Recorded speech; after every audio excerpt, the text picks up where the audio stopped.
Assalomu alaykum azob mana bugun biz Farg'ona viloyati Qo'sa shahariga 3 ta rom, 2 ta eshok deganmiz. Xo'sh, romlarni razmeriga keladigan bo'lsak. Xo'sh, eni 120, balandligi 160. Shu romimizdan 3 ta. Xo'sh, eshigimiz eni 110, balandligi 230.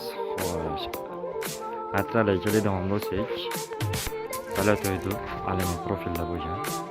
Ayniklari 2 qavat oqtayu. Zo'r holatda bizlar ichki tarafdan ko'rinishi padagoniyalar qo'yilmagan, chunki kesakga qo'yilgan. Mikrofonlar ham zo'r. Ular bir xil. Xo'sh, bu tog'amizga kelib o'rnashlari bo'pshi 9 million so'm kelib o'rnadi. O'sha vodiy bo'ylab dastlabki o'tgan-o'tkazsa o'rnatish xizmatlari hamma yo'g'ilchida 9 million so'mga o'rnadi. Sizlar bilan zo'raki bo'ldi.